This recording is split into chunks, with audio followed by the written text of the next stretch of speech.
Everyone says that like then there's arrest all this, people. oh, positive attention. Oh my goodness, my child's Yeah, trans. Look at my trans child. Look at my trans child. Those parents, yeah. if they do that, are like asking to be murdered because that's the Nobody's reality. who's murdering these people. Where's They're this, most of certainly the rape? getting sent a ton of death It's threats. trans. Everybody gets death threats. I still get death threats from Iraq. Like Getting they death find threats me. as a non-public figure is not a normal thing.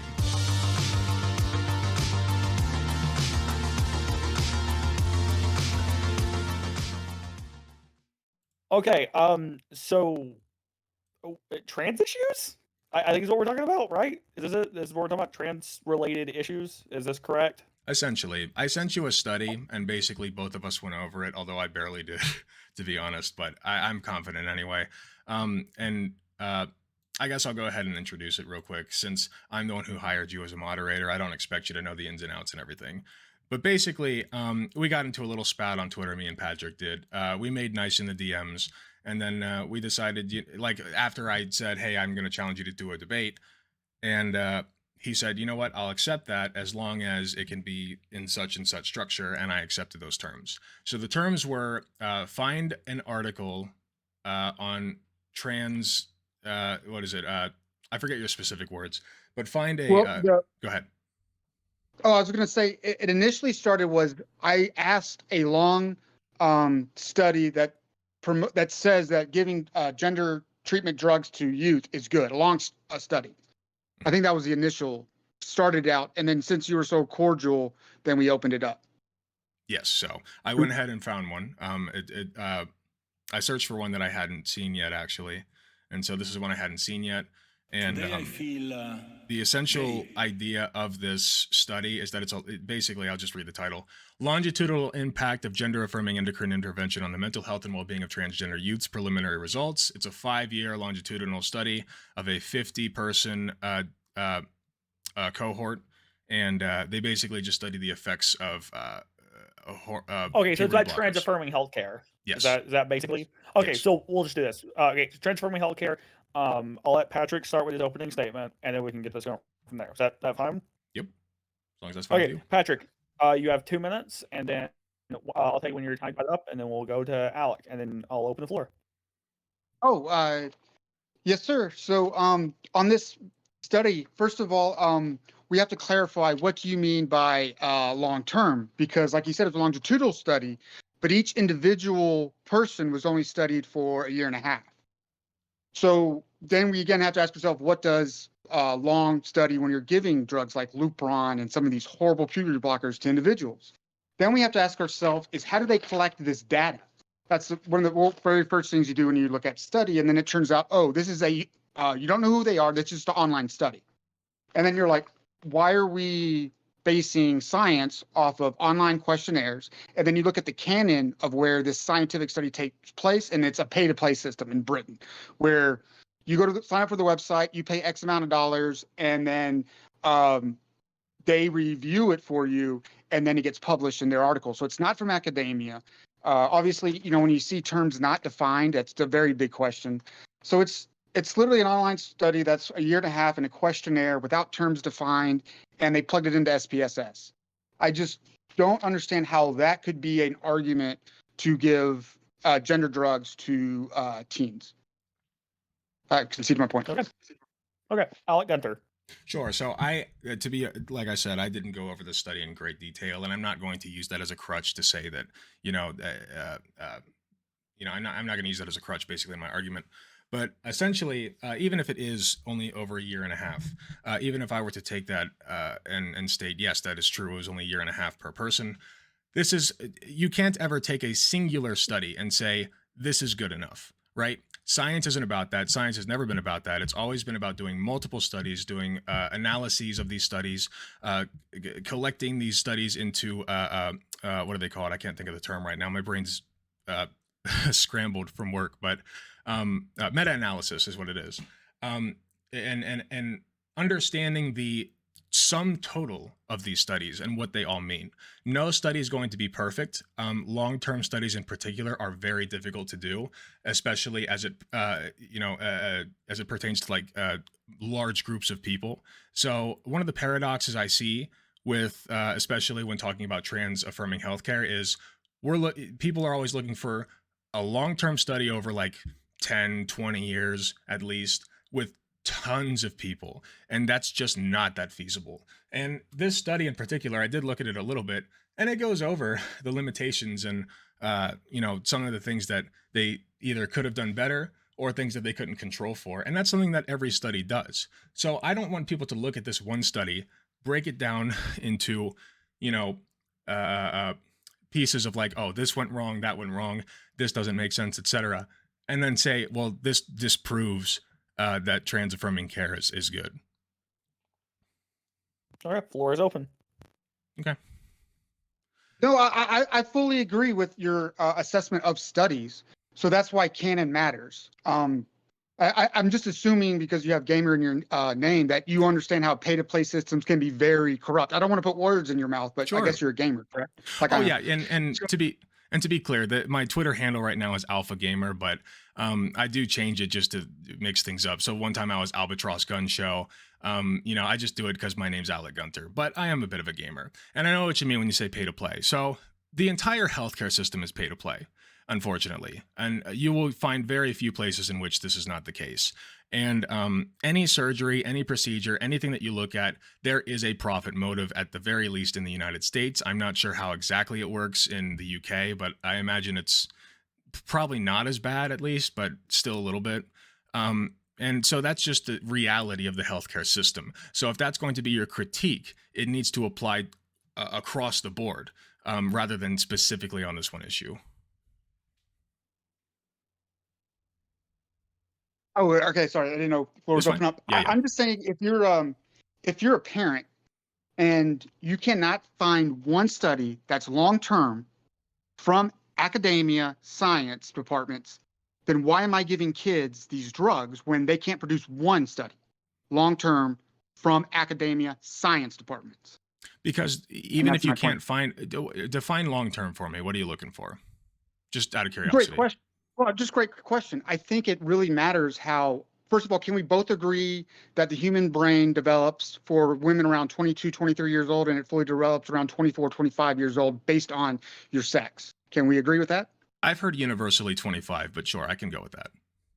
Yeah, males mature slower than females mentally. Sure. And that's just that. So to find long-term study, I think we have to get past the puberty stage, first of all, because we disagreed by Lupron, but I have studies right here that Lupron is a puberty blocker, and that does cross the blood-brain barrier with the hormones getting produced from your brain, which has an effect on not just bone density, but when the time your bones start growing isn't defined by the puberty block. It doesn't stop that. They have a period to grow.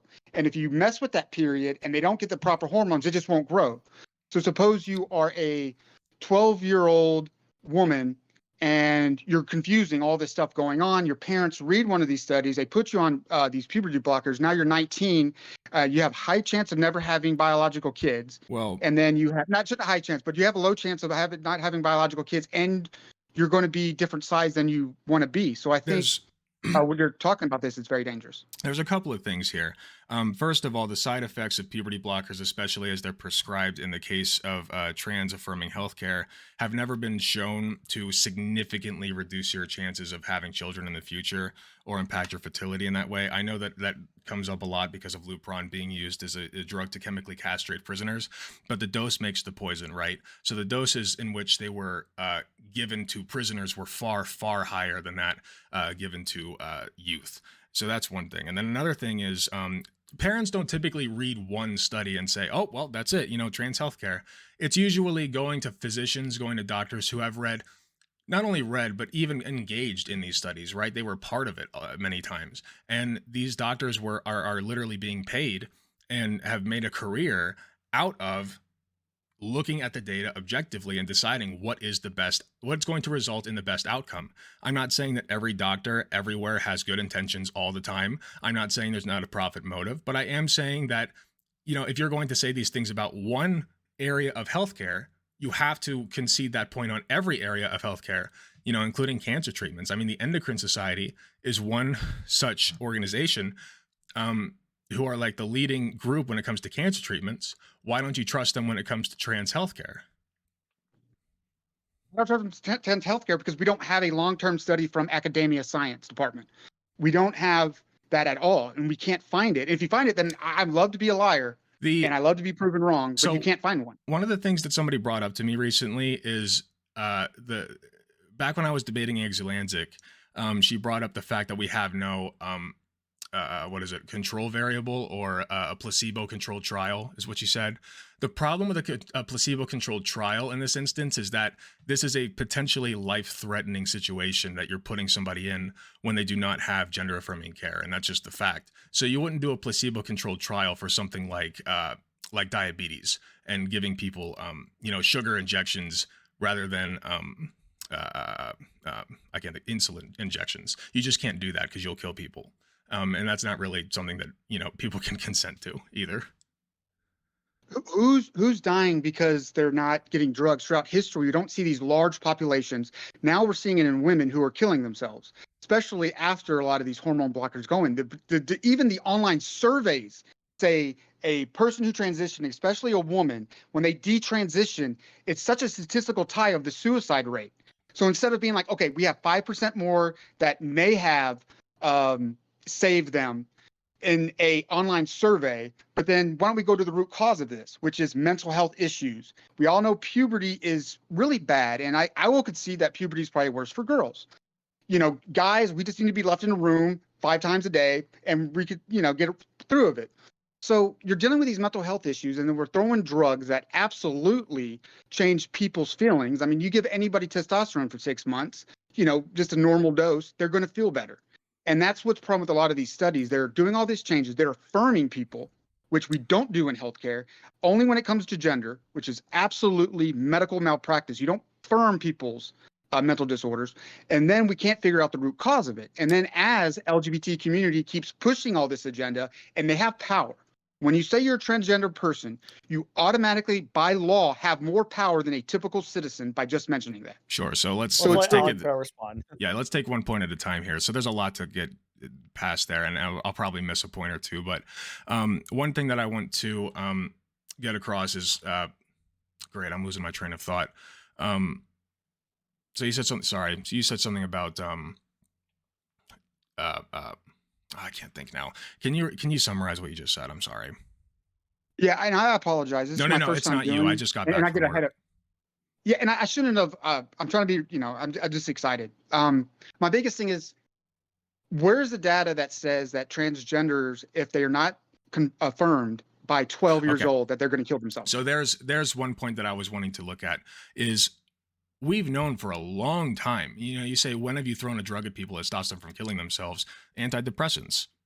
Like, that's what those are for. In large part to keep people from committing suicide. When you have suicidal thoughts, there are literal medical treatments for that because that is considered a disorder. As far as disorders go, by the way,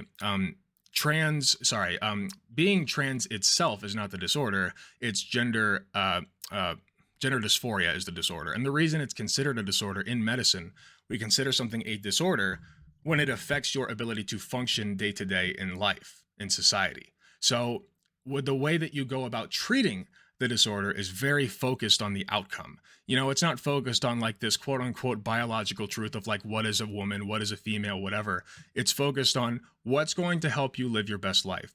What's going to be a result in the best outcomes for you. So in the case of trans women, overwhelmingly, we've seen that the best cases are always when we affirm their gender. We say, yes, you are a woman. Yes, you need to be treated as one in society, you need to dress as one, act like one, present as one, and that's going to lead you to live your best life. And frankly, I don't think it's the business of anybody in public what they're rocking down in their pants. Right now we have gender in society as a construct, and as long as we do, as long as we have people who are benefiting from their gender being affirmed, trans people who are benefiting from that, we should continue doing it. You brought up a good point. Social construct. What's your definition of religion? Definitely a social construct. I mean, right, So, exact definition, I'd have to think about it for a second, but basically, you know, but so we kind of agree that when you're talking about social construct, you're allowing an element of religion into the conversation. sure, but you don't walk up into churches and yell at them for praising God. You know, you like basically that's affirming their delusion if you do that, right? Or sorry, it's affirming their delusion if you don't do that, right? According to your logic. I'm just saying it is a real. I just want to establish that this can be seen as a religion, and we do know religions have powerful social impact on society. And when you promote something like this to people whose brains aren't fully developed, who we don't know the science of what these altering drugs to your body do to you long term, then why are we doing it instead of the historic way is saying you are perfect the way you are, and when they become adulthood, then they have more grasp of who they are to make those decisions instead So of drugging 12-year-old then kids. tell me why we teach young children Christianity. Why we allow that? You're talking about in government? Are you making a government, or I'm a libertarian? Are you making a government or social impact Well, question? in terms of government, the government just says yes, you're allowed to, which I think is good. Yeah, yeah. Well, I think we agree. Socially, we did it because that's where we get our values from, or people do. People always make this elementary argument like, I don't need a value to kill somebody, and it's like, yeah, we get that, but your values on charity, your values on how you view the world, your values on what is a man, what is a woman, and how you fit into society, the value that you do need to get up and work, and sometimes life does suck, like you're dealing with it right now. You're doing this right now, and you know how much sometimes that's the way life is, and if you go around affirming everything, you won't have a functioning society. Well, to the extent that you do affirm things, it's what you're affirming has to lead to some kind of positive outcome. And in terms of gender medicine, in terms of gender affirmation medicine, we've seen positive outcomes when we affirm trans people's gender, and we see negative outcomes when we don't affirm it, overwhelmingly so. I mean, that's where we get the suicide rate, right? That famous 41% or whatever. That overwhelmingly is concluded by the same scientists who say that that statistic exists to be attributed to social pressures that trans people receive, as well as not being able to get that gender affirmation care, and the dread that comes with developing into the opposite sex that you want to develop into. What percentage of these transgender individuals have autism? A good amount. It's majority. So Okay. we have people who are coming up who will later have autism, and now Say you're later opening have up autism. but yes, majority of them have. That study I gave you. I'm sorry, I don't have. I spilled my I trashed my laptop like 3 weeks ago. I dropped it. So, but the study I gave you on the DM, if you pull it up, it brings up this point a lot. And again, we don't have long-term studies, so this isn't a long-term study justifying not trans in kids. It's just a long-term study that's bringing up why we should wait till these people are fully grown adults, because people grow out of stuff. But puberty blockers only work before puberty. But where's the long-term study that has actually worked? That's all I'm asking. I'm asking one long-term All of study the from current academia. data states that it does. So you'd have to have a very compelling reason for why to pull them off of it, because right now what we see is, especially, I sent you this study. We're debating this study technically. The one that says longitudinal. If you want to impact of post gender any affirming studies, endocrine. you can post it in live notes. Right. So this is the study that were the main one that he wanted to debate with me, which if we get off topic, it's not a big deal. But Brain Dead One gifted like this a tier is 1 the sub to study that we're somebody debating, online. and you can break it They have down given and 4 nitpick gift it all you subs want, in the and there are channel. certainly things to criticize in it. I'm not saying there aren't, but there's things to criticize in every study. That's the point of a study, is to criticize it, to break it down, to say what can we do better, what went wrong, what went right, what do we conclude from this. And the only thing that we can really conclude from this study is, as well as the collective of all of the studies that we have so far on the topic, is that this affirmation care is in fact helping people. It is making their outcomes better. Your argument is all the studies, which is obviously not true. I'm sure there's one or two. Find me. I'm just looking at one from academia. First of all, we have multiple studies. Like, obviously, I could pull from my resources, which I even told you I'm not going to go into because the canon's religious based. So I think that would be absolutely wrong in here. So when I'm asking you, Okay, but for an you actual keep academic going. Hold on. You keep going back to this being religious based. I don't understand why that makes it bad. Are you just saying religion is bad? I'm saying religion has a history of being very bad. Not all religion, Sure, but most people are Christian. So, like it doesn't, that doesn't make them automatically bad people, or that doesn't make the religion in their lives an automatically bad factor. what is the definition of a Christian? That's a great question. What is? So I don't know. yeah, and I don't want to make this a religious debate. So you could label yourself whatever, but that doesn't Sure. mean you are that. Okay, but if somebody says I'm a Christian, I don't question that. I just say, okay, they probably believe in God. They probably believe in Jesus Christ and that he died and rose to heaven. And these are all probabilities. I'm not one for one saying this is what you have to believe as a Christian. You don't have to go to church every Sunday. You don't have to celebrate Christmas to be a Christian. Most people generally do, but being a Christian itself doesn't make you a bad person, and that doesn't mean that Christianity is bad for your life. So I just don't understand where this religion argument's coming from and why TERFs are bashing this so heavily on Twitter as a religious thing. Because first of all, I could sit here and argue with you that it's not, but I don't really care to, because why? You have to convince me first that it being a religion in the first place is even a bad thing. Any religion that experiments on kids when we don't have any studies is a bad thing. Do you know that Catholics have their children drink alcohol at the age of 10? Are you talking about a sip of wine, or are you talking Yes. about mainlining a sip of wine? I don't think a sip of wine Could that not lead to alcoholism? I Maybe think I I'm an loved the alcoholic, taste of so I wine know. growing up. I loved it. And so I would go to church every Sunday like, I'm ready. Give me that wine, baby. So like, I just don't get like why we have a problem with like medical prescribed, medications, and yet we don't have one with literal poison. I mean, alcohol is just poison. We can agree on that, right? It's just bad for you. Oh, 100%. Yeah. I mean, and I'm an especially alcoholic, bad for so- kids and their brain development. Yes, just like these drugs are very bad for kids in the brain development. Yes, but again, you can compare those two, sure, but you have to convince me that this is good faith coming from you, because if your argument is that this is a religion and they're experimenting on kids, et cetera, we're literally giving children alcohol in second grade. So Yeah, why is that? I'm okay with why do saying that. you can say you're not okay with it, but that's not your Twitter focus. That's not your thing. That's not the thing you're focused on. So I just don't understand why. Like, it's been going on so much longer than anything to do with puberty blockers, like centuries. But you're comparing a sip of wine to Lupron. That's But That's you the get thing. the taste for it. It can lead to alcoholism, and alcohol is poison for your brain. It is literal poison. It crosses the blood-brain barrier, and it can kill you. And the withdrawal can kill you too. and McDonald's can kill you. Yeah. So why don't we tell parents to stop buying their kids McDonald's? Why don't we make that our focus?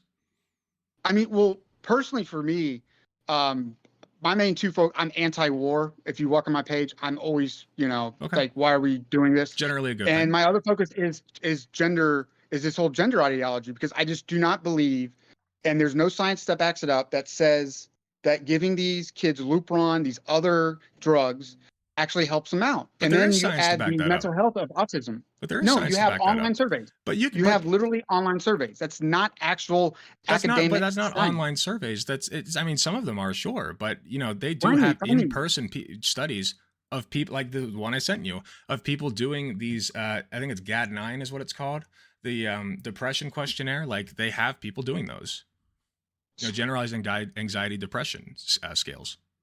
Yeah, Okay, if question you over want to post any online, studies, put correct? them in live notes. Say that again. Oh, I said if you want to post any studies, just put them in live notes. If you want to study, you can just post them in live notes. You'll have to say that one more time. I'm sorry, you're not coming through clear. 1 second. Alexa, go garble. I'm still in the middle of a storm, so Okay. okay. If you want to post any sources, you can put them in live notes if he requests any. Okay, gotcha. Thank you. Anyway, Sorry, where were we at? internet's shady, so don't. Alexa? Continue. Just continue. Okay, I'm going to assume we're okay to continue. I forget where we left off, but you're free to say whatever you would like. Me or the host? You. I No, forget where we left off. Oh, we're really talking about, is it okay to give kids Lupron? Yeah. And I'm just saying we don't have anything from academic science that says it. We have a rising detrans population who's speaking out because we know it affects your voice. We know it affects your bone structure. And when you have people who want to go back to their biological sex, then they realize they can't, and they have to deal with these long-term situations simply because we couldn't wait until at least they were 18. What because about we know that do you believe that the people who are detransitioning is greater than the population of people who want to transition and can't for some reason? Say that again, because that was a good point, but I missed one word. So you're telling me, right? They regret transitioning, right? They regret it. I understand, and you know that is true. I know detrans people who have detransitioned and they regret their transition, and it's awful. You know, I think that they deserve a voice.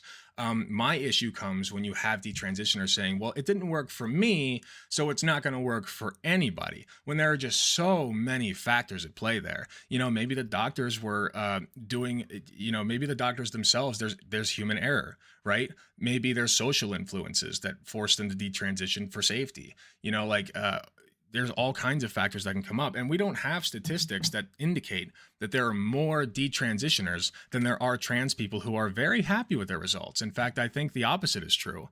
I believe the result is like 1% of every trans person is actually detransitioning, and their reasoning overwhelmingly is because of social factors. It's because their family doesn't accept them, or their work might fire them, you know, and that's very sad. Well, look at those studies and how they gathered the data. So suppose you go to a therapist and I say I'm a woman, and then however the process is, they confirm I'm a woman. Suppose 2 years from now, I lose my job. Okay. Or my parents lose their job or whatever. If I don't report back that I'm detransitioning, that doesn't exist. So you're dealing with self-reporting data, which is it's not scientific. Like you can't say I cured this guy of cancer because he stopped showing up for cancer treatment. Well, they don't do Like, that that's though. not how it works. They'll But that's what we mention. do with detransitions. No, Yes, that's what we do they'll with say detransitions. that we did not have X and Y people show up for the follow up. Like that's included in their study. They don't say, well, those people are fine now. Like that's included in their analysis of the study. That's not how the government collects data. That is not how the CDC does. If you go to a therapist and you have 12 sessions, and on session 12, you fully changed your identity, and then you're healed. You're a magical trans person who this drugs and this treatment worked, and they wipe their hands of it. And they don't. If you don't get back in the system, you're just not tracked anymore. So the data still is absolutely bonkers. Up yours. But we would have so many more We'll see who detransitioners, and we would passes have who. data on it already. My cat's trying to jump on my back. We would have a bunch of data on it. Like, where are all the Who's collecting this detransitioners? data? Where are they? They're speaking out now as Yes, but where are the people realize statistics? the statistics. Yeah. Like I'm saying, I'm asking for long-term studies on anything, and no one could provide me anything. You're asking me to trust Because your you're statistics. asking for studies Up that yours, don't wolf exist. moralist. You're asking for studies We'll that last see 10, who 20, 30 cancels years who. with 1,000, 2,000, 50,000 people in them, and they just don't exist, you know? All of the studies that we have, though, all of the data that we've collected scientifically states that this stuff helps rather than hurts. You know, you can't find me. I could ask you the same question. Where's the studies indicating the harm? I mean, this is happening everywhere, right? We have all these people on puberty blockers. We have all these people who, you know, their lives are destroyed, apparently. Where's all the studies? Where's all the statistics? We have Australia in the study I just sent you, where a lot of these people are now, there are massive lawsuits going on in Australia. There's massive lawsuits going on in Europe, especially Britain. You have major medical associations, part of the study I provided you, that are done doing this because they said it's actual harmful. Is most things, America takes quite a while to catch up. So you have massive countries denouncing it right now. And that's when you have all these trans activists calling TERFs and going out to J.K. Rowling, because they're actually seeing promise in the government field who agree that we can't transition people with autism. We can't affirm people's beliefs because we don't affirm people's eating disorders. We don't affirm people's eating disorders because that hasn't been shown to clinically improve their circumstances. Also, just real quick, where are the studies that you sent me? I don't see them. On the DM, I think it was, I was last at the library, I think Friday, and I just sent you a quick study on the DMs. Okay, If I touch my phone. In live notes, LexiBat just posted a study. Yeah, I see that. But real quick, I do want to address this. Ensuring comprehensive care and support for transgender. Is that the one from yesterday? If I touch my phone, I'm worried that something's going to go wrong, but just say yes. If the conclusion is, hey, the conclusions, we should wait till they're 18 when you go to the conclusion side of the study. This is one that you sent me. It says you're looking it up and studying it now. You said it's from a few days ago that you sent it to me. Yeah, I was at the library looking at the stuff you sent me. Oh, I see. Okay, so what was your statement about the study? This is what a lot of the Australia and a lot of European, I'm going to get the wrong countries wrong. I think it's especially in England where they're holding the gender theories and they're shutting some of these clinics down just simply because they just believe the science is saying wait till you're 18. Right, but when you wait till you're 18, the issue becomes now instead of you going through the puberty that you wanted to go through as a trans person, then you have to do all these surgeries and all this invasive stuff in order to have the outcomes that you would have had initially had you just blocked puberty. And we just don't have the numbers to conclude that there are way more people who would otherwise detransition than transition. We just don't have those numbers. In fact, the numbers we have indicate the opposite. No, the numbers indicate how the data is collected is very biased. But all you're saying then is that it's a conspiracy. Or am I saying it's a conspiracy? I didn't say that. I'm saying what is happening. You didn't say that directly, but you're implying it. Because you're saying this is how the data is collected, so they must be skewing the numbers for some reason or somehow. So why would they be doing this? Yeah, well, because the numbers are coming up that a lot of these people are autistic. And a lot of these numbers are coming up. People are like this. Why? So now we're drugging autistic kids who view the world differently than us, and we are relying on online surveys to justify drugging children. We drug children all the time for everything. When they have cancer, yeah. When they have ADHD, they can't sit still in the classroom. We give them a drug. You're against it? Well, then why don't you make that your main talking point? I just don't understand. Like, it seems like the only talking point that, you know, some people on Twitter seem to have is against specifically trans healthcare. It's never like, well, we have to get rid of hormone blockers and ADHD pills and depression pills and anti-anxiety pills and all these other pills and all these other treatments for children. It's always just the puberty blockers. And I just don't get that. So many more children are on ADHD medicine. So many more. So I just don't understand.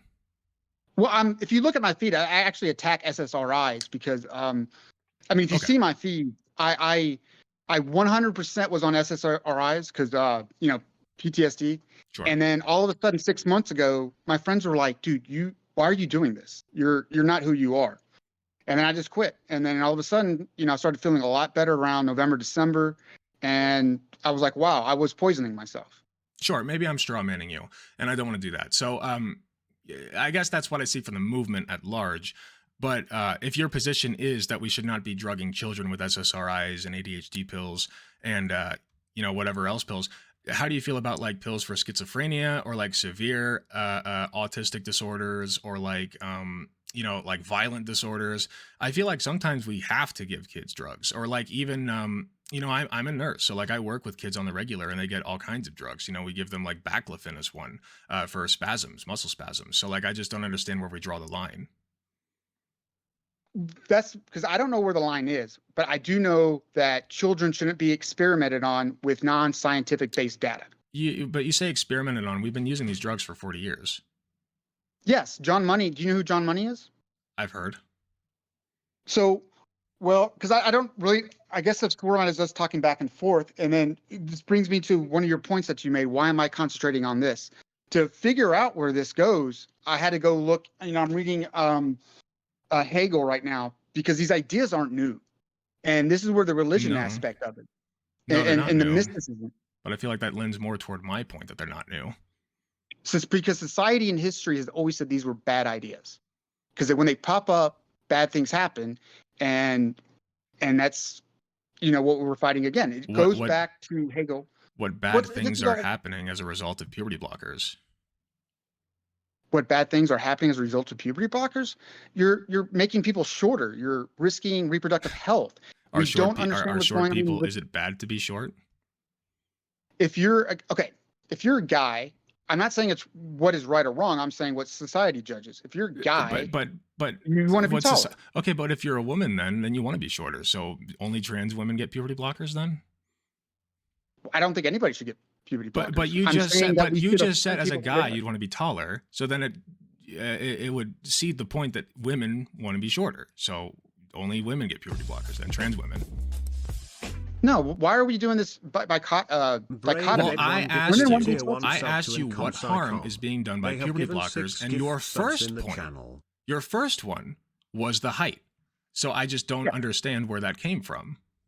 Well, you're telling me that when you're 20 years old and you're trying to figure out who yourself is, that you don't want some of these attributes that society deems as good. So if you're a guy, we don't joke around like, hey, I'm 6 foot or I'm 5'11". We don't joke around like that. And if you know that you did this to yourself, you know that you and your parents made you shorter because you're a 12-year-old autistic kid with some confusion, and so instead of society and healthcare saying, you know what, let's figure this out together, we'll work with you, but I'm not going to affirm your delusion. We don't affirm eating disorders.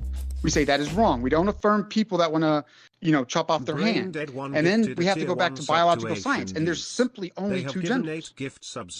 But it's not about, but here's the thing, is in medicine, we didn't learn about like, well, the definition of a woman is this, and if anybody tells you otherwise, they're bad people and they want bad things to happen to your patients. Like, we just didn't learn that in nursing school, and they don't learn that in doctor's school, and I don't think that they should. Like, as far as these definitions go, I feel like these always come up and they just don't mean much to me, because at the end of the day, I don't really care that much about these definitions. I care about patients having the best outcomes. And from what we've seen, this care gives you the best outcomes. You can say like it's a delusion, whatever, but even let's take schizophrenia, because this one always comes up, right? Schizophrenia has delusions involved sometimes. We don't say that these delusions, we don't sit these people down and say, your hallucinations are fake. Your delusions are fake and you're crazy and you need to stop. We say, hey, I understand that you feel this way. I believe that you're seeing these things, because they are. We can't get inside their brains. If somebody says they're seeing a 7-legged monster crawling up their wall, you say, hey, I know you're seeing that. I believe you. I believe that you're seeing that. I don't see it, but let's talk about it. Let's see how we can come to a conclusion that benefits us all, because I imagine that a 7-legged monster crawling up your wall is probably not a great thing to see, and it probably causes you a lot of anxiety. Now let's take somebody who's having a delusion. Let's say that they have a 5-eyed angel that rocks them to sleep at night. Okay, so what? It's not causing them any harm, so assumedly, so it's fine. I don't see a problem. Medically speaking, I just don't see a problem with that. You don't see a problem with someone believing in non-truth. And that's what this comes down to. Everybody believes in non-truth. Most people are religious. Like 70% of the fucking population is religious. Everybody believes in non-truth. I mean, 70% of the people believe there's an invisible man in the sky that's watching everything they do, and they live their lives completely normally. Is that not delusional thinking? Oh, for this debate, because I'm trying to keep my personal views out of it. Yeah, it's absolutely silly. Right. But So what harm is that doing to someone who's self? If I think I am a woman, I could make a fantastic case for that. And I physically alter myself, and then I come out of this delusion, because we both know delusions, what's going on in your head is real. So I'm a woman. Now I just, inverted my penis. And then now I wake up from this delusion and realize I didn't just believe a man in the sky. I believe that I could physically change myself into something that is not real. Now you're talking about surgery and hardcore drugs, and we don't do that. That's but the vast majority of people who get that surgery are happy with the results. So I just don't see that happening. It doesn't pan out that way in the numbers. No, but that's absolutely not true. It certainly can happen to a few individuals, and it has. And I'm not discounting that, or their beliefs, or their personal journey. It certainly happens to people, and that's very unfortunate. And one of my goals, and one of the goals of the research, is to minimize that. We want to minimize that happening. And that's not going to happen unless we continue to research this in depth, and we cannot research it unless it's legal. You want to legally give kids Lupron. And you don't Yes. understand why I have a problem with that. You want to chop healthy breast tissue off of people that are under 18 and possibly even do bottom surgery. We do that all the time with boys. Yeah, it's terrible. No, with boys, we do that all the time. They have breast tissue that grows in during puberty, and it causes a lot of, honestly, I would say gender dysphoria. They have they're cis men, right? Cis boys, I should say, who are 13, 14, 15 years old, underage, and they have gynecomastia, and they have breast tissue, and they get made fun of. And they look in the mirror and they see things that they don't want to be there. They go to the doctor. The doctor says, you have what's called gynecomastia. We can try to reduce it. I think they try to reduce it with drugs, but ultimately a lot of them end up getting surgery, and nobody's ever had a problem with that. So I just don't understand where this is coming from. It's coming because I know what you're talking about. I'm not smart enough to say the word, It's fine. but it comes from it comes from a lot of it because your estrogen testosterone ratio. I don't know the exact science. You know where I'm coming from when I'm going to get Right. off, but the T&E ratio somewhere is off, and you're introducing something's wrong with that body. So you actually have something physically wrong with that individual child. Now, if you're making the argument that we should wait till 18, But wait. yeah, I'm But 100%. what is physically wrong with them? Explain it to me. Like what is exactly wrong with a young male having breast tissue? Because again, you have the medical profession, so I'm swinging a little bit outside my base of knowledge. But your T&E ratio is usually off when that happens, and that is unhealthy. But why not? Why are we? What are you asking? Why is that not healthy? What if a boy looks in the mirror at gynecomastia and they don't have any body dysphoria at all? They're like, okay, I have breasts. What of it? Yes, because his testosterone and estrogen levels off somewhere. No, but he causing doesn't this. care. Let's say that you have a young boy with gynecomastia. He sees that he has breast tissue and he says, okay, and he doesn't care. Would you say that he should still get surgery because his hormone levels are off? Should we force him into surgery to get that removed so that he's conforming to the gender norms? I should say that he needs to go to a doctor and figure out what's wrong with his T&E ratio. Why? Why? Because your body has to, I mean, you're a nurse, your body has to operate to be healthy in these certain biological norms that we actually do have hard science from academia on. You can say there's hard science, but testosterone and estrogen are primarily responsible for the primary and secondary sex characteristic development. So, and there are some other other effects that they can have, certainly. But let's say that you have a young boy who's got that, mix of testosterone and estrogen that causes them to develop breasts, and they're totally fine with that. They're totally cool with saying, hey, I look in the mirror and I've got some breast tissue, and that's fine. I feel maybe a little bit more emotional because my estrogen levels are a little higher, and that's fine. Convince me that child needs to go to the doctor. I don't know how you could be a nurse and say that if a man is operating outside his normal testosterone, a woman's operating outside her normal estrogen level, how is that not a medical? But my normal testosterone might be different from somebody else's normal testosterone. Nobody has exactly the same amount of it. In fact, I have more of it than most people because I'm on testosterone replacement therapy. I used to have less than normal, but now I probably have more than normal. And so nobody's exactly the same in that regard. I was a totally healthy male, and I had enough testosterone to develop a beard and body hair and everything else that comes with being a biological male, cis man, whatever. And I chose to increase that, so and deepen my voice, as somebody said in chat. So like I guess as long as you're happy with your physical traits as far as sex characteristics go, I don't see the need to go to the doctor and mess with those hormones. I mean, that's not what medical science says, because Why? your testosterone and estrogen level are working multiple organs. You're working your puberty glands, and if you're not developing correctly, then you're going to have Your problems puberty later on in glands? life. They may be very minuscule, but why not? Like give me one. Okay, so I can't remember what T&E. I think your estrogen's out of whack. So you may develop some more female characteristics, but you really love sports, and now it's affecting you in sports. I go to the gym 3-4 times a week. I absolutely know who's on testosterone and who's not. It's pretty simple to see. And doing kids who need to be at a healthy level of testosterone and estrogen when they're developing and working out, if you're screwing with that, then they're not going to develop good. They won't develop. But say that they feel like it's not worth the change to radically alter my body like that so that I can perform better in sports. Sure, I like sports, but I'm not diehard. I don't want to be like a top athlete, so I don't really care about my hormone levels or my body that much. Like in terms of the way that it looks or performs, you know, I'm content with myself. Very So you're saying that a doctor I should don't pass care over about this debate. somebody I just who's wanted to in give a out medical 100 condition that's going to have bits. long-term effects? A But you doctor say should it's a just medical condition. That's just a natural development of their body, man. Why are we going to go in and alter that? I thought the whole point here of the TERF movement was to say, you know, this is your natural biology. That's not the whole point. The natural biology Oh, has that's to a do with sex. huge point. Wait a minute. That's a huge point. No. You know what? Sorry, I shouldn't put words in your mouth, but that is what I've seen from the TERF movement at large is natural biology. So like to me it seems contradictory that you would take a young boy who's developing breast tissue but doesn't necessarily care that much, or maybe they even like it, and you know, say, oh well, you need to go to the doctor and get that fixed. Fix what? Like, it doesn't matter. Like, young girls develop breast tissue. Why can't a young boy?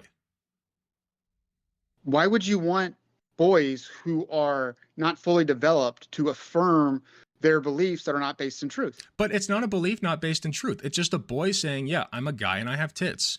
So what? I'm not even talking about, I don't care about the tits. But you I care do, about but you the- do, because you said the presence of tits on a boy indicates that there's a hormonal imbalance and they need to go to the doctor. Which is true. No, it's not. If they don't care, then no, they don't. I don't care. I mean, Just they should because go a to the child doctor doesn't anyway. care about eating, just because a child doesn't care about eating vegetables doesn't mean a parent should educate and get that child vegetables. But that has physical consequences, like a nutrient imbalance. Testosterone, estrogen levels are just a natural biological function of your body, how much are produced. You know, that's just a balance that your body arbitrarily decides. We know what is outside the biological norms. So when Yes, something's but- outside the biological norms, we have to go and look for it, because then you're talking about long-term effects of T&E outright ratio, which could lead to cardiovascular disease, which could, I'm hitting outside my wheelhouse. So I'm trying to be 100%. It's Cause okay. cardiovascular disease, bone. It's going to have bone density issues. You're going to have bone growth issues.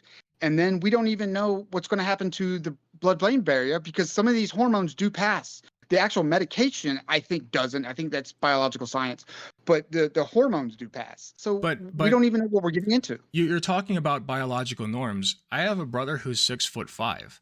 He's outside the biological norm. Should he go and get surgically shortened? Is anything biologically wrong with him? He's outside of the biological norm by your definition. But his body, no, his body is reacting to genetics, because his But healthy, so is a young boy with gynecomastia.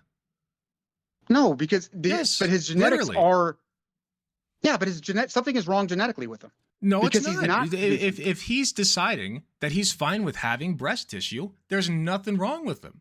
That's just the way that his body's wired. I'm not talking about the physical appearance. I'm talking about what's going on internally. Yes, If a but young you're boy talking wants about- to have breast, you're on the hill of biological norms. Okay, if you were talking about biological norms, it is just as valid for me to say that my younger brother, who is 6'5", is outside the biological norm, as it is for you to say a 14-year-old boy with gynecomastia is outside the biological norm, which they are. You're right, but that doesn't necessarily entail that we need to treat them for something. you're making a genetic argument, and you're trying to put it in there with something outside the biological norm. If your younger brother was healthy, he's healthy and T&E ratios are right, he doesn't have cancer, he takes care of himself, he got proper nutrition, that is where he's supposed to be, 6'5". But you I believe you said. included, here's the thing, you included T and E ratio along with not having cancer, along with these nutrient values. We say that somebody is unhealthy when they are either physically or mentally in some kind of distress. If a young boy with gynecomastia is eating correctly, they're, within a relatively healthy weight, they're they're doing what they want extracurricularly. Say that they're in band practice and they're happy. They're a happy, healthy young child. And you're sitting here telling me, no, they're actually unhealthy because their T and E ratio is off. Why? Because something biologically is off. Now, does that mean we need drugs or interventions? I don't know. That's between the doctor and this the is parent. begging the question. You're saying that something's wrong because something's wrong. Because something physically is wrong. We're not talking about a mental how? delusion. But We're what's the talking about physical. consequence? What's the consequence? There has to be a consequence if something's wrong. There's Yes. absolutely consequences. What is it? Absolutely consequences. Sure. Cardiovascular disease. We're talking about, long-term effect. Like, I'm trying to think. Like, the T&E thing has a massive impact on your organ development and pretty much your entire body, especially during puberty. And your idea is to say, oh, he's happy with that. He doesn't know the long-term consequences of that. Of He's having a baby. T&E He can't make ratio these. that's off. Yes. But if you have a T&E ratio that's like different from other people, that doesn't necessarily mean your organs aren't functioning properly. There's no like in the middle space where the T&E are like in perfect equilibrium where your organs just shut down. That doesn't happen. And I'm not saying you're saying that, but that's the natural endpoint of what you're saying, is that like at a certain point where they're too equal, like organs don't develop properly, and that's never panned out in science. Yeah, that absolutely has. We know T&E ratios mess with the organ. Can you source that somehow? Like I don't know how you would even like. Yeah, you're telling me T&E ratios have no effect on organ growth. I did not say that. What that. You're saying? I said that T&E ratios. You're saying T&E ratios being very, very close to each other somehow result in organs not being able to function as well. I never said close to each other. I'm saying outside the medical-backed science norm. So we know people can have low T&E ratios but still be inside the norms. We know people could have T&E ratio outside the norm. So once they fall outside the norms and it's causing physical damage, literally causing physical damage, we don't know what's going on with the organs. We don't know what's long-term development is. But physical damage, like what? I'm not saying that like having testosterone that's way too high can't cause damage, or having estrogen that's way too high can't cause damage. But what I am saying is that if you have a young boy with gynecomastia, what that means is that their estrogen levels are higher than is typical, but that doesn't necessarily mean that anything's going to be damaged as a result. Yeah, if his T&E ratios are fine and checks out medical doctor, then no, yeah, we're arguing the same thing. But when you say fine, you're saying within the biological norm, quote unquote. And what I'm telling you is that even if he's not within the biological norm, which he's not if he has gynecomastia, by the way, typically, you would have an estrogen level that is higher than would be typical of a young male your age. But there's no like dire consequences that result from that unless you're having body dysphoria. Are you telling me that someone with a higher estrogen level wouldn't later regret some of the outcomes of that? I'm not saying they won't. I'm not saying they can't, but you would certainly need to back that up. Like if you have a young boy with gynecomastia and you deny them medical treatment to treat it, then of course they're going to develop late. Like if they keep the breast tissue into adulthood, of course they might want to remove it. Of course they might have negative mental health outcomes because you're denying them, wait for it, gender-affirming care. That's not gender-affirming care. Yes, it is. T&E is not dealing with biological science. Isn't gender-affirming care, That which is a social huge, construct. huge portion of gender-affirming care. It's not. I don't think a doctor didn't need to learn what gender-affirming care is to understand that T&E ratio off during a kid during puberty is bad. No. No, wait. I didn't say that a doctor has to study. Let Patrick finish. Sure. No. That's all I'm saying is Sure. If you're a kid and this isn't a delusion, this isn't a mental health thing. Your T&E ratio is off and your parents go to the doctor and your doctor says, hey, your T&E is a little low. Can we wait 6 months? Maybe if he eats this. And they do that. And that's perfectly normal. If the doctor's like, hey, it's a little late in puberty, this estrogen thing, something's going on. Maybe we need a brain scan. Maybe something's going with the pituitary gland. Maybe something's calling it out of whack. And they go and look and find it. And there's physical evidence, majority of the time, sometimes puberty is just late and it's off, of what physically is wrong with the human being. That's completely different than what is wrong mentally with a human being. Being mentally out of whack is like your mentality is always connected to your physicality. That's one of the cornerstones of holistic care, actually. But that aside, I'm on testosterone, like I said. That is literally gender-affirming care. Because if I weren't on testosterone, my beard wouldn't be as thick, my voice wouldn't be as deep, my muscles wouldn't be as big, And frankly, I like my Pearline would probably be better, but that's beside the point. Like, I am on gender affirming care. I don't need to know what gender affirming care is. The vast majority of bodybuilders, etc., who are on testosterone have no fucking clue what the term even means. But you don't have to know what it means in order to give it or receive it. You don't get to adopt a word and then claim sole responsibility of it. Especially when this idea is brand new. Okay, Like, what is the your TNE we've known for- definition? What is your definition of gender affirming care then? Well, I don't believe in it. Sure, but but if you don't believe in something, you still have to have a definition for it. Oh yeah. I'm just trying to think. Loosely, The way it's the way gender affirming care is now, where we say there's more than one gender, or excuse me, more than two genders. No, that's the religious. That's mysticism. But which part of that is affirming someone's gender? Because you're confusing, because people confuse gender with temperament and personality. What's the difference?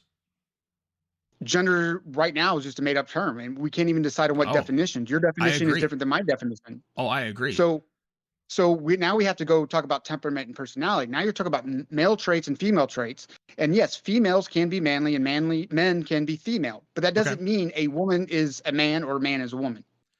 Okay, so so I guess I agree with you that gender is a made up term, but the reality is that everything's a made up term, first of all, but I'm not going to get a gotcha that way. My thing is, gender exists as a social construct that is baked into our current society to the extent that we have separate gendered bathrooms and locker rooms, separate gendered jails and prison cells, separate girls and boys sports, separate girls and boys shopping sections, separate girls and boys parties, separate girls and boys gender reveals. Like, it's insane how deep this runs. And that's just the reality of it. So yes, I agree with you that gender is a made up term, and a made up concept, but a made up concept does not mean an inconsequential one. So because of its consequences, because of how deeply rooted it is in our society, we have people who are basically, it is arbitrarily assigned based on your external genitalia, and sometimes they pick if they're intersex. That does happen against the person's will. So you're arbitrarily assigned a gender based on your genitalia, and you're told this is the way that you present, this is the way that boys present and girls present. You can wear those clothes but not those clothes. Why? Because we said so. You can say these things but not those things. Why? Because we said so. You can have these jobs but not those jobs. Why? Because we said so. So over time, this barrier between the main two genders, male and female, man or woman, whatever, has broken down. But there are still very heavy consequences for it. And that's where we get the concept of people being trans, if that makes sense, at least transgender. Give me 1 second, because that's really good points. Can you sum that up? That was really good. I don't want to misquote you. Sure. So basically my point was, gender, although being a made-up societal construct, which I agree with you on, is so deeply rooted in our society that it results in this gender dysphoria, at least a large part of it that people feel. We get the traditional form of gender just from basic biological science, who our gametes are. Is your nature that of a female? Is your nature that of a male? And that's disagree, why and we so have does the separated science. Gametes is the biological science of what a human is and a mammal. There are some studies that indicate there may be a couple of differences biologically that affect our temperament. For instance, when people get on estrogen, they may feel more emotional, especially at first, because, they're hormones. But ultimately, there's way more overlap than there is non-overlap. Like, our temperaments as human beings are they're a blank slate until they're influenced by society, for the most part. There's like maybe 0.01%. There's really no real way to measure, but it's tiny, minuscule when it comes to biological, innate biological differences in temperament. Are you making a micro or macro scope of this? Because if we just take human beings, yes, we are human beings, so we're a lot alike, but individuality, we tend to go by who we are, male or female. And if we do be feminine, could happen. We're still a man. And if you're a female and you happen to be masculine, okay, your gametes, which is DNA and your genetics, are either one or one. There's a reason why a human being can't have sex with itself and have a baby. I mean, that we're conflating sex and gender a little bit, but what I'm saying is, as far as mentality goes, as far as because I thought that was what your point was, is that like we're biologically functioned mentally to behave different ways. Obviously, physically, we are very, our sex organs are very different, but even then, I could actually draw some very interesting comparisons between the two sexual organ systems, because they both come from the same base, and that's how we're able to at least get close to what resembles the opposite sex when we do these surgeries and such. My mind's flying a little bit, so sorry if that was off topic, but. Oh, no, I'm really enjoying this conversation, and it's making me think a second, which is great. No, it's the micro macro scope. And when you take men and female, we know that majority of the time men are men, women are women. And we know biologically man cannot be a woman. And that's where we get our dichotomy of gender. It's based absolutely on sex. Now, if you're talking about social acceptance, yes, we should be socially acceptable to men who are feminine and women that are manly, but that doesn't mean that there's multiple genders. I think where we're kind of talking past each other right here is the difference between gender and sex, because I agree with you that if in this sense, I agree that if your bodily physicality weren't a huge factor in this, and probably the main factor of our disagreement, then you could have just, I would say, feminine people, masculine people, if you were to break down gender entirely and just like say, yeah, that person's feminine, that person's masculine, they have feminine traits, masculine traits, whatever, or even like just, don't categorize it. But I think a big part of this is also the body dysphoria, right? Where young, for all intents and purposes, I'll just say biological males, cis men, whatever, trans girls, biological males will look in the mirror and see that they have maybe a couple hairs growing on their chin, see that they have their dick and their balls are getting bigger, right? Maybe they're growing hair, like thick hair on their arms and legs, and they don't like that, so even if they've been allowed to wear a dress, to grow their hair out, to do all these things, their parents affirmed their gender and even let this young trans girl, biological male, call themselves Emily or something, right? Even if you have all that, the issue comes with the body dysphoria, right? And I think that's our main contention, our main disagreement, because I don't want kids to go through their pubertal years depressed and anxious and borderline suicidal, many of them, if not completely. So we've shown that the main factor with trans youth in that depression, anxiety, suicidality is the body dysphoria, and so correcting that allows them to spend their teenage years in a far better mental space. And I just don't see why we would deprive them of that. Why are we hindering kids' growth? I mean, puberty is a huge part of that, dealing with a lot of those issues. And once we stop teaching kids how to accept themselves and we affirm their feelings, these aren't mature people. These people are, by definition, idiots on what a lot of these topics are. So when you introduce a new word like gender, when we already, and how in your context, when we already have words like temperament and personality, then you're confusing the entire scope, and nobody knows because I still don't understand this idea of gender. But I already know those words mean the same thing with temperament and personality. But when you confuse society with something, and a lot of it's against children with autism, to me, that's just wait till they're 18. Why are we messing with puberty? I would argue that you're infantilizing people with autism a little bit, because having autism doesn't necessarily make you some vulnerable individual. It can definitely lead to vulnerabilities, for sure. I mean, that's why it's called being neurodivergent. That's the point of neurodivergency. But people with autism have self-determination, and they should. I have a lot of people with autism in my audience, and there's nothing wrong with that. I myself have ADHD, and that is at least comparable to autism. I don't think it's, it's not comparable to moderate or severe autism, but certainly mild. My girlfriend, we suspect she has mild autism. So like, I just don't think that saying in a bulk sense, like anybody with autism can't be allowed to transition. First of all, the fact that they are autistic will probably make those mental struggles worse as a result of not transitioning. And second of all, I just think that that infantilizes them quite a bit and takes away their, their personal dictatorial power over their own body. I mean, a child doesn't have dictatorial power over their body. That's why, In many ways, a child they do. can't get, but not in the medical field. Medical Sure, field, we yeah, don't they do. give. You're telling me that if a child wants to chop off their arm because they're feeling their one arm, we're going to do it. No, I did not say That's their that. body I to- said, you see, hold on.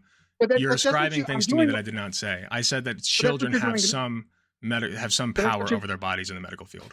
But that's what you're doing. But the reason I went that far is because that's what you just did to me, like saying I'm somehow attacking autistic people. And I'm like, no, I'm saying we just discovered recently these stats. And you're making this Okay. argument like, oh, we shouldn't bring up these stats. I'm like, these are brand new stats. I didn't We say don't bring them absolutely- up. I think, and I have a great video that I could send you. I think personally, it's by Healthy Gamer GG, by the way, and he talks about the link between trans people and autism. And I think it's a really, really interesting phenomenon and one that is worth studying. I did not say don't bring it up. What I said was you should not then conclude from that because so many trans people also happen to be autistic, that we shouldn't let them be trans or let them transition. I'm saying if we're going to give people drugs when they're 12 years old, that's going to physically and mentally change them. Why? And then now we're seeing a link between, someone with autism, which, we fully 100% don't understand. You And asked we're why. introducing new variables. Well, we don't understand how most of these medications work when it comes to their mental function, like ADHD medication and depression medications and schizophrenia medications. The vast majority of these, we don't have a full understanding. And if you've studied mental health care, you would know this, is that we just don't know the mechanisms. We really don't. The more you learn about mental health care, the less you know. Trust me, it's a huge shit show. And a lot of mental health care is literally just trial and error. But at the end of the trial and error, you get a positive outcome. And that is the best we have right now. And I think it's a good thing to keep studying and keep trying to find positive outcomes. My whole goal in medicine is to improve outcomes. That's it. It's not about definitions. So we're going to experiment on children. I did not say that. It is not an experiment. And by the way, a child always has to be the first, there always has to be a first child for everything. Right? There has to be a first child for chemo treatment. There has to be a first child for physical therapy. There has to be a first child for the flu shot. But just because there's a first child doesn't mean that it's still experimental. It absolutely means it's still experimental. It doesn't mean it's wrong or right, but it means it is experimental. You can say that, but by that same logic, at some point you have to say, well, we've experimented on every medical procedure for children then, by definition. Yeah, I mean, look at John Money. John Money was the first one to do transition surgery, and the results was, I don't know how much you know about John Money.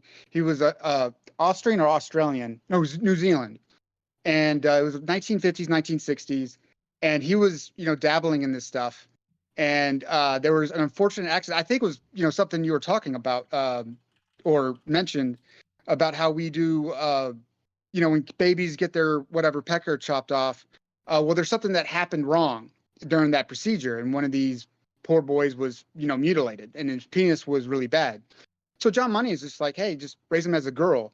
And while he was doing this, also he was molesting these boys, and it resulted in, them being 18, killed the guy who got experimented on, killed himself, and the other, 32-year-old killed himself. But John Money moved this movement by saying, look at what a success it was, while hiding exactly what happened. And he was employed by academia for years for sexually molesting children. That as a result of forcing a gender identity onto somebody committed suicide? Yes, I'm saying affirming somebody's gender no, ideology. You're saying that forcing a gender identity onto somebody caused them to commit suicide. They wanted to be a boy. John Money said they're a girl, and so they grew up always constantly having it beat into their head, I'm a girl, and even though I know I'm a boy, I'm actually I'm actually a boy, and people are trying to say that I'm a girl, and they grow up with this in their head, and then they commit suicide. Correct? Yeah, and we're seeing that today. No, we do, but in the opposite direction. It's young trans girls and boys and or non-binary youth growing up being forced into their head, I'm a boy, even though I know I'm a girl, and then they commit suicide. So it's literally because they were not affirmed in their in the gender that they wanted to be affirmed in that they committed suicide. In John Money's That's actually experiment. false. We see with this the grooming mentality of, hey, there's all these multiple genders. We see all the attention made. If you're transgender, they have flags. It is mysticism. It is part of the occult. There was They're a like, look bomb at threat us. against Look a how- children's hospital. I don't think that Who we're made the getting all bomb this. threat against the children? Who Sure, made the but bomb threat against the children? but Then arrest them. everyone says that like Then there's arrest all this people. positive attention. Oh my goodness, my child's Yeah. trans. Look at my trans child. Look at my trans child. Those parents, Yeah. if they do that, are like asking to be murdered because that's the reality. Who's murdering these people? They're Most of certainly the race- getting sent a fuck ton of death it's threats. trans. Everybody gets death threats. I still get death threats from Iraq. Like Getting they death find threats me. as a non-public figure is not a normal thing. If you're on social media, and yeah, it's pretty normal. I literally don't know anybody who talks on social media who hasn't had some 19-year-old cheese dick say something stupid to him. Like, I hope you die. I hope you this. Like, yes, arrest the cheese dick. Don't Sure. kill the messenger. Arrest the Sure. cheese dick. But like the vast majority of the time, what I see with these like individual trans stories, I've never seen one. Literally, I've not seen one, and I'm not saying it's not out there, but I have not seen one yet where it's the parent forcing the child to be trans. I just haven't seen it. I always see the opposite, where it's like the parent is like, well, I don't even know what a trans child is. What's transgender? I've never heard of that. And now the doctor is telling me that my child's trans. So like my child who was born with a dick is now saying, I'm a girl, I'm a girl, I'm a girl. They're wearing a dress. They're wearing a wig or whatever. They want to be called Lucy, and they're playing with dolls and playing with girls, and they want girl slumber parties. And this has been going on for years and years and years. And then they go to the doctor, and the doctor's like, yeah, your child is trans. That the parents almost that's almost trans. always Children how it goes. can't be trans. If you give a kid a sugar candy and he's like, I want a sugar candy, and you keep affirming they're idiots. Literally, give a kid some chocolate. But and again, then this is give about them more outcomes. chocolate. If you feed a child a bunch of candy and nothing else, of course they're going to have bad outcomes. But affirming a child's gender is just not. It has not yielded bad outcomes at all. It absolutely has. How? It's led to suicide. Look at what's going on with the suicide rate amongst young girls right now. Why is it? Why is this huge jump in suicide of young girls? I don't know. Because Why? you have these gender ideology people coming in there giving more credit and more prudence to boys who think they're girls, and these women who deserve the right to have their own voice.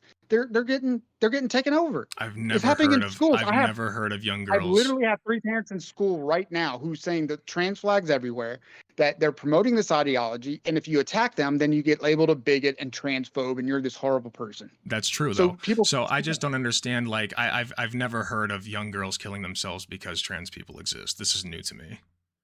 Well, you haven't heard what's going on. Why is this huge increase of young girls killing themselves when this ideology is introduced? I mean, Are you there's- doing the correlation versus causation thing?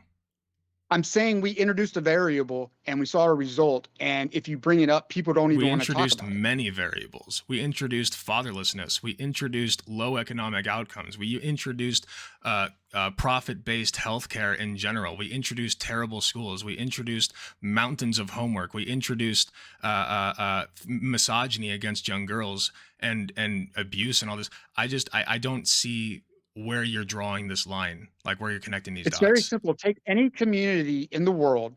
Look at slaves. Look at slaves. Sure. You don't have young girls killing themselves. Take any community that treats little girls like shit. They don't have high suicide rate as we do in the United States of America. And Like- what was introduced about 10, 15 years ago that's causing these young girls to kill themselves? Well, we already have all those variables in other countries and in our society with these young girls who get treated like shit. They're not killing themselves. So we're introducing something socially into society with all the variables you mentioned already accounted for. minus what's going on in the trans community in school. So is your argument then that so just so I'm clear, your argument is that young girls are killing themselves because we're affirming trans people? I'm saying that all the variables that you've labeled already accounted for. We introduced this new variable and it deserves to be talked about. I mean, this new variable, quote unquote, has basically always existed. It's not like trans people came out of the ether, although I know that a lot of people think that. I mean, we had trans people way back in the day. We're talking like we've dug up ancient bone remains of people that are, you know, we think that their bone structure is male or whatever, but then it turns out they were wearing like female clothes. We had ancient Egyptian leaders who were presumed trans because of that. Like, this is borne out all the way back, even in indigenous like there's a big thing in indigenous populations. They had like intersex people, for lack of better terms, not intersex, but third gender, I should say, third gender people who were like the foretellers, the seers, whatever. Like, that was a documented occurrence in those societies. So like, this has always been a thing where people take on the role of the opposite gender. So I like, you know, a lot of those people were eunuchs and we chopped their balls off when they were children. So well, it we kind of do goes to my circumcision, argument. but I don't see you arguing against that either. I'm not arguing for circumcision. I literally gave you John money and told you how circumcision went wrong. But my point in bringing that up is that it's just so interesting that we're talking about genital mutilation. They come out of the womb and immediately it's like circumcision. Boom. Why? Religious principles, right? Usually. Religious principle, but would you give this one? I'm 100% against genital mutilation. So am I. But we do know there was some science backed why they did it. It doesn't matter anymore. But there was especially with science why they hygiene, didn't eat. There was science why they didn't eat shellfish either. It's because it made them sick. And way back in the day, people didn't know that you had to wash under your fucking foreskin, so they just cut it off. But now we know that actually it's probably bad to cut it off. You're getting rid of a lot of nerve endings and you're causing a lot of pain to a newborn infant. So I just don't understand why we don't start there, why it never starts there. It always starts at trans people. It always starts at gender-affirming care. It seems extraordinarily bad faith because the only through line is the hatred for trans people. I mean, you see this same... I don't see hatred. But let me finish for a second. But let me finish for a second. It's the only thing that makes sense, though. I'm not saying you personally hate trans people. I'm saying that's where this comes from. Because if you look at the through line, right? People who are against gender-affirming care for children are not just against gender-affirming care for children. They're typically also against trans women competing in sports. They're typically also against trans women being put in the correctly gendered jails. They're typically also against trans women going into their preferred bathrooms or hooking up with people and not saying they're trans or dressing the way that they want to dress. It's all of these things combined into one ideology, and the only combining factor, the only glue that holds it all together is the hatred of trans people, and that's it. I don't know anybody that hates trans people. Obviously, everybody I know many hates people. Everybody. But I don't know. I know people that hate trans ideology. I hate trans ideology. I hate gender ideology. But that's hating trans people. That's hating the ideology. What do you hate about trans ideology? What do you hate about it? I hate the fact that they push on young people. Lupron. What are they pushing specifically? Lupron. But Gender, Lupron is just it's scientifically concluded to improve the mental outcomes of trans youth. This goes back. Find me one long-term study from academia. I did. It was a 5-year study, and that is. That's a pay to play. It's not from academia. It's not from academia. But yes, it is. Wait, this was done by multiple doctors here, multiple researchers. It was published in the International Journal of Pediatric Endocrinology. It's supported by the Endocrine Society and by every medical institution in the country. I just don't understand where you're getting your data, saying that they're wrong. No, tell me why the Endocrine Society is wrong, man. I'm getting your data from the link. It's a pay-to-play system. Tell me why the Endocrine Society is wrong. Tell me why. Because tons of other societies say they're wrong. Tell me why our society is an activist group. Tell me why the American Academy of Pediatrics is wrong. Let him finish. Go ahead. Okay. Sorry. This is why canon matters, because when you follow your research of what you provided me, it doesn't come from academia. It doesn't pass scientific rigors. It's absolutely not from academia and 100% not from science academia. Why does Go ahead. Sorry. Oh, sorry. Great question. Why does it matter where something comes? No. That wasn't my question. But you can. Oh, sorry. Then what was my question was? Sorry. What No, do we that's go? not going to your Which one are we going here? All right, fucking you go. You go, Patrick. Oh, I was just going to say it matters because you got to see where who's doing the reviews, what is the scientific rigor. So if I give you a study, let's say from catholicbishop.com and their doctors, and I say, here, this is why we need to chop, kids' penises off. And they have other science, and you look at it and you're like, oh, well, of course they're going to be pushing this because this is what they're for. Now, if I get something from, let's say, University of Texas Science of Medical, and say, oh, this standard of rigorous, they actually define the terms. It's not an online survey. They actually do observations. And I understand the control group issue, but they're actually doing science, and it could say that. Or does it come from, a pay-to-play system? But that's a conspiracy. So you're supposing, right, that the trans care that we have that is supported by these studies are all wrong or are all supported by people with an agenda, or they're trying to make money. And all of these organizations, the Endocrine Society, the American Academy of Pediatrics, the American Nursing Association, like I could go down the laundry list. I think I sent it to you in DMs. All of these organizations that support these studies, that support these outcomes, support these treatments, say that these things work for trans youth, and you're telling me that they are all behind this agenda. Why? I am telling you, I have a political science degree and bachelor's of science. I am telling you, this isn't science. When you look at the scientific journal, repeat what you just said. Okay, doesn't have high academic rigor standards. There's a reason why this stuff isn't coming out of academia science. It's coming out of the arts. So wait, you said that you have a degree? Is that what you said? I'm saying I have a bachelor's of science in political science. Okay, I have a bachelor of science in biology and a master's degree in nursing. And I'm on my way to Outstanding. I'm on my way to getting a psychiatric nurse practitioner license, but I'm not appealing to any of that because none of that matters. I could have all of that and still be wrong. I am actually looking at the science you sent me. Yes. And it says it doesn't come from academia science. And then you're saying, why does that matter? Where does it say? Wait. You said that it says what? It doesn't come from academia of science. It doesn't come from any of that.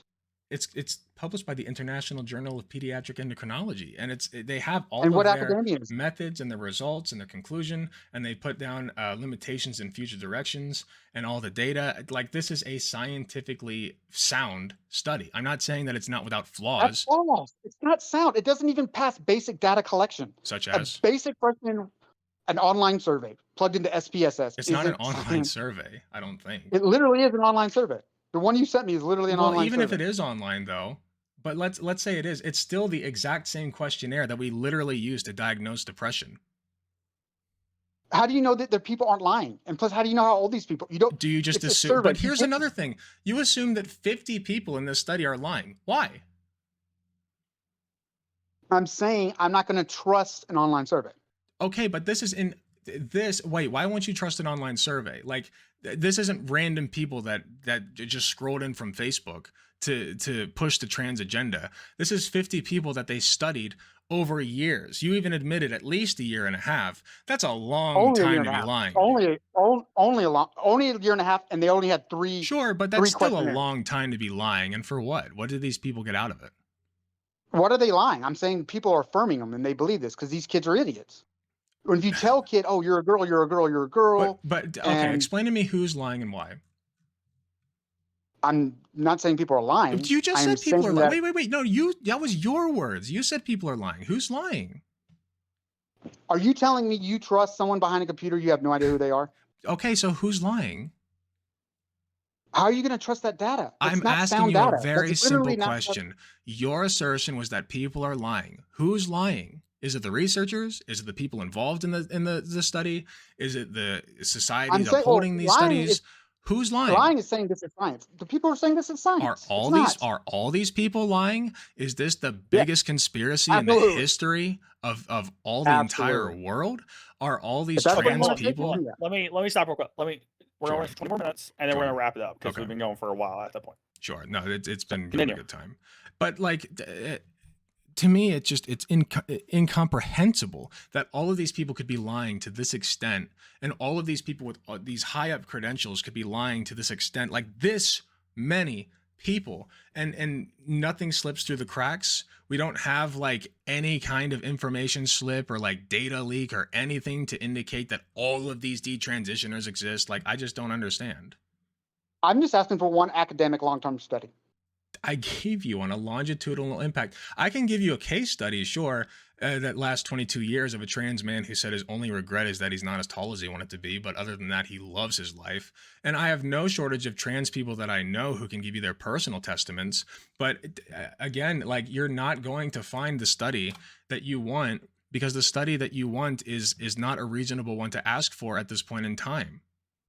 So this is where we have to trust people to give Lupron to kids because we affirm their gender, which is a made-up term.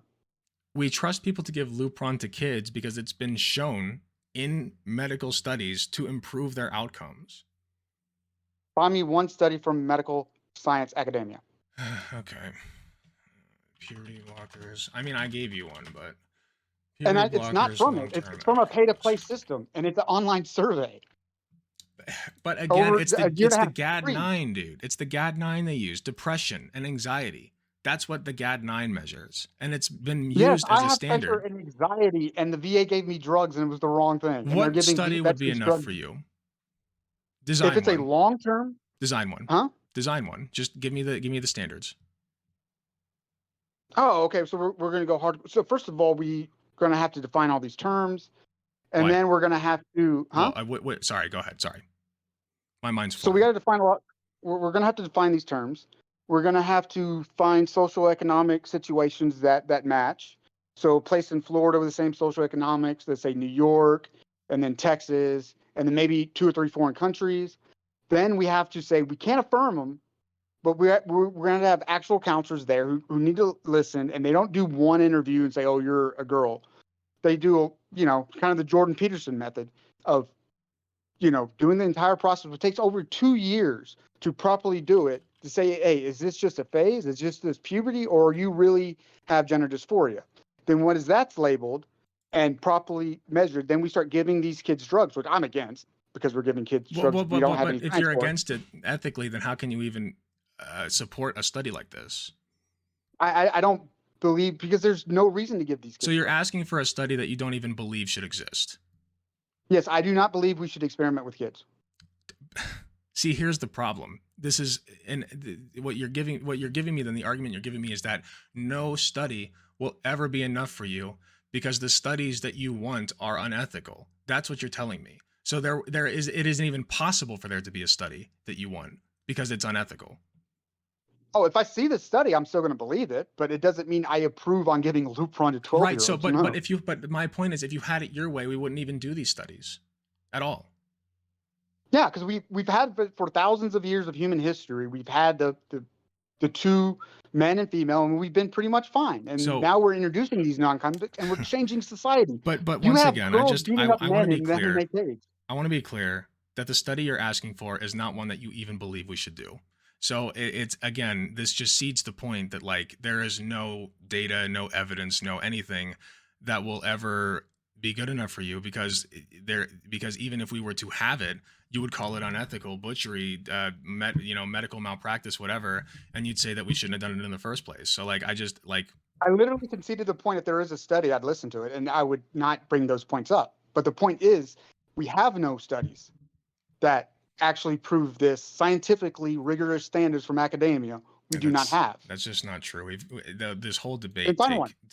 I gave then you one, this- but no matter which one I give you, you're going to say it's not long term enough. There aren't enough people. There aren't enough socioeconomic study. I don't believe online surveys. But You another believe online, factor. this is a basic statistical fallacy. It's a basic statistical fallacy. And you're like, oh, well, even though it's a statistical fallacy, it's sound, which makes no sense. What's a whatsoever. statistical fallacy? What? How you collect data? You cannot collect data from hardcore science that's an online survey. That's not even observed. We've done that with scientific studies all the time. That doesn't mean there aren't limitations to that. Different types of studies have different types of limitations. A longitudinal study's limitation is that it's usually a very small and ever shrinking cohort because people don't often return for them because it's so long. So that's one of the drawbacks of a longitudinal study. One of the drawbacks of a meta-analysis is that it takes so long to go over all of this data that you have, and you have to specify specific conditions for each of the studies that you accept into your pool of data, and then you have to draw conclusions from all that. Like there's limitations to every single type of study that you can do. So there are certain studies that are very easy to do, one of them being an online survey or an online GAD-9 test, and you can recruit a lot of people for that. The problems that you end up getting are these people being honest is honestly one of them, but you also have to give a little bit of credence to the human just basic human decency. If you don't trust people to answer things accurately on a piece of paper, then all of like psychological medicine and mental health is just bunk, because we can never trust anybody to tell us anything. What I am saying is I don't trust 12-year-olds to understand these concepts and then drug them and then wash their hands clean. And when they're 24, 25 years old, their brain's fully developed and they're like, wow, what did I do? Do you? And I don't, what medical standard, if suppose it was 65% of people who start transitioning when they're 12 years old, now they're 25 years old, they're happy. So you have 35%, if I could do math, 35% right, who regret it. Will you still say we should give Lupron to children that are 12? That's not what we have, though. What we have is 99% of people who reach that point are very happy with their choices. No, I don't even know where you get this 99% from. It's from the procedures. Here, I'll look for it real quick. How many Then trans go look at people- then go back to my study I sent you. And that's why these major countries are rejecting gender ideology. But law does not always align with the medical reality. We saw this in Nazi Germany as well. The first books that they burned were on trans healthcare, mind you.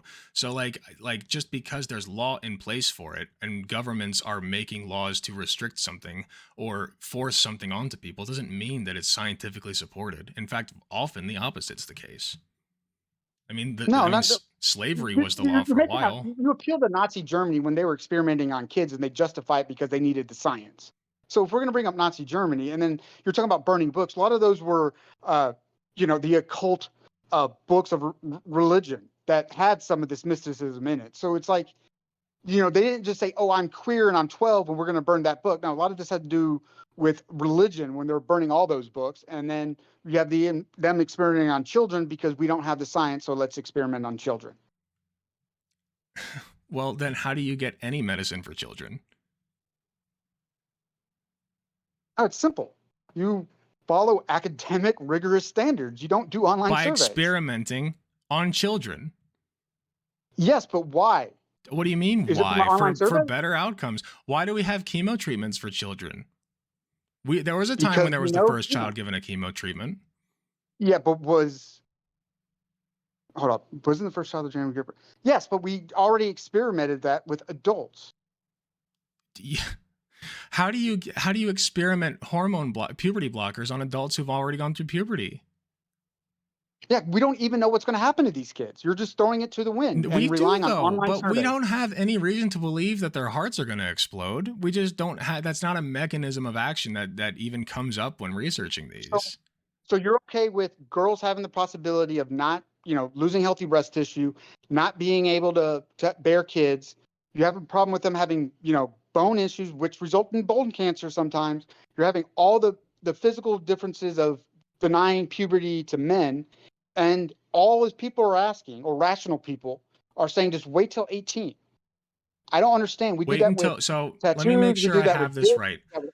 You want people to wait until they are 18 to take puberty blockers. Is that your condition? On a governmental law, yes. Okay.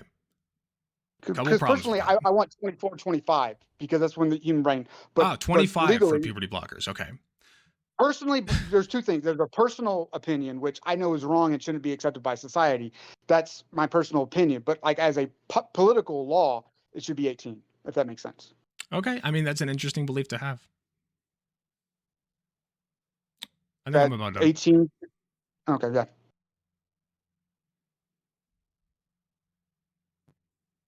Wait, what was that? I must have messed up. I said that's an interesting belief to have, and I think we're done here. Oh, okay. All right. Well, thank you, Alex, for inviting me. Mm-hmm. This was interesting. It was. What? I'm Queen Alexa, discord.gg/political shit show. Follow me on Twitter, Queen Alexa 147. Alec Gunter, shout yourself out, Sure. and then And that was Twitter handle was Alexa147. I didn't catch the Twitch. Or was it the YouTube or the Twitch handle? no, I only have a Discord and Twitter. My Discord and Discord is Twitter. discord.gg/political shit show. Okay, there you go. And somebody linked it in my chat. All right. So yeah, I'll go ahead and shout myself out and just give a quick closing statement, I guess, if that's all right. My name is Alec Gunter. You can find me at twitch.tv/Alec Gunter. You can also find me at youtube.com/AlecGunterTTV/join. And I guess my closing statement is just puberty blockers have been studied in medical science and they yield good outcomes. And medically speaking, that's really all I care about. Alrighty, Patrick, shout yourself out. Give us a closing statement. Okay, first time doing this. I don't even know my Twitter handle. I don't know. Patrick Kenna. My biggest thing is we as a society say wait to like tattoos, dip, a lot of the vices. You have to wait to a certain age. And I don't understand what's wrong with waiting until people are fully developed before they make long-term decisions. Love this debate. It was fun. Very nice. Well, as a trans person moderating this was interesting. But yeah, y'all have a wonderful day. All right. You have a Thank good you all. night. Thank you, Alexa. Yep. Thank you for this awesome always. opportunity. And thank you, Patrick. Thank you. Thank you. Yeah. All righty. Well. Uh-oh. Stinky. Oh, man. Let me tell you something.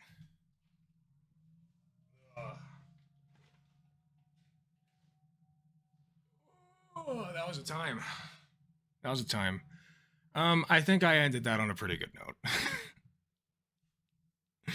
I'm so mad I missed that. I'm sorry. You can see it on YouTube. We'll upload it to YouTube, which reminds me, I got to make a new outro. So if you are watching this on YouTube, you will see the outro right about now. If you're watching this on YouTube, thank you so much for watching. Please be sure to hit the like button if you enjoyed the video. Subscribe if you want to see more. Hit the notification bell to be notified when I upload. You can join my channel membership at youtube.com/AlecGunterTTV/join for only 99 cents a month. That's less than the price of a blowjob from your mom. You can be part of the channel membership program and you will get early access content as well as a sweet badge next to your name and exclusive emojis in the comments that nobody else gets. Thank you again, and I will see you all in the next video.